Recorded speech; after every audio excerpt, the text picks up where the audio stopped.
Pasko, di makompleto kun way kasadya, dekorasyon, kalihukan ug pagkaon. Hinungdan nga adunay gihimong programa ang LGU uban sa pipila ka mga organisasyon sa Cebu City aron nga maghatag og kalipay sa mga pamilya nga mingaw ang Pasko sama sa mga kabus nga nagpuyo sa Virama sa syudad sa Subo. Nakip sa ilang mga programa ang Belen Making Competition ug guban pa. Karong buntaga, sayra nato ang ilang mga kalihukan pinaagi sa atong pagpakiginabi sa nangu sa moong event dinhi lang sa GMA Regional TV Live. Pakisayra nato karon mga kapusok kasaysayan sa Pasko sa Virama ug unsa ang proyekto mga programa nga giimplementar karong tuiga. Makauban nato ilang project director Dr. Esther Concha.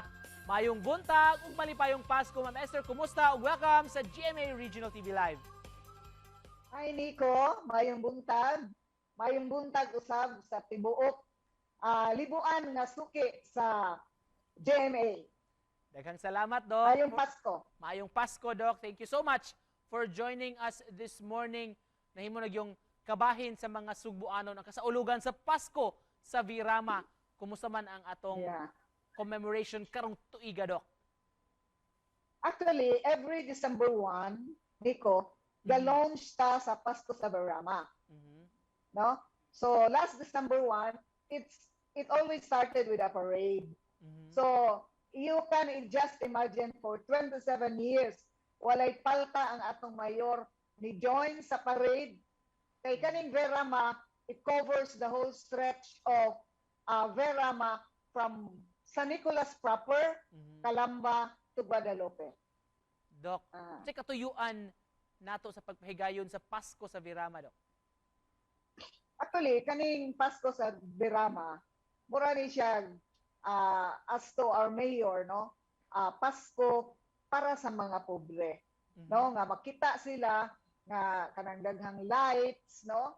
Then makita sad sa mga tao nga ang kanang mga bilen nag-symbolize kana siya og family.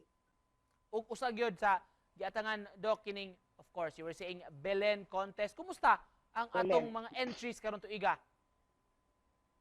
Actually, ang atong entries, it's a free interpretation. No? But we do not cover only for the Belen. That includes lanterns, parol, ato sang gitagaan og maybe premyo ang katong mga balay, mga business establishment nga nag-decorate ni unong sad sa ato ang celebration for the whole stretch of Virama. Pila ka buka atong entry karong tuiga, Doc? Unsa may usual nga mga konsepto sa mga miapil?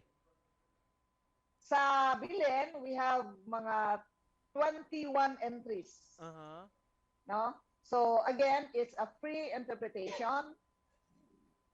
Then they can do all they want from recycled. Unsa mga participants ani, Doc? Mga managsilingan, mga nagkauban sa sityo, mga organisasyon? Naiuban nga mga organisasyon, naiuban mga leaders nato, naiuban pamilya. Para kanimo, ma'am, nganong importante man nga i-showcase nato ang Belen karong kasaulugan sa Pasko? Sa ako nang giingon, it always reminds us nga importante makita nimo sagrado nga pamilya ang naa sa atong Belen. Doc, kung si masulti nimo sa mga padayon nga misalmot ining mao nga contest kada tuig? Actually, mura na gud ni siya nahimong legacy sa atong mayor, no? And sa ato sang mga leaders katong appeal gyud sa atong contest. For 2 years nga wala, mura sad sila gimingaw, no? Unya magsali sila pangutana kay kanang ganahan man gyud sila mo appeal. So I just hope na they will continue their enthusiasm to join and make parol. Siguro bisan wala na no, sila kanang mga batanon, they will continue to do it.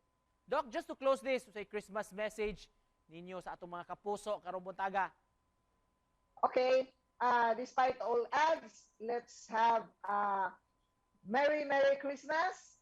Then manghinaot ta nga peaceful ang atong syudad, and let's help the concept sa atong mayor for Singapore-like Cebu City.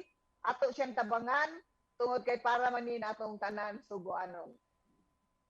And with that, nagpasalamat big dako sa imong pag-uban nimo namo karong buntaga mga kapuso gikan sa City Social Welfare Office ug ang Project Director sa Pasko sa Birama, Dr. Esther Concha. Daghang salamat, Doc. Merry Christmas. Okay, thank you. Mayong Pasko. Salamat.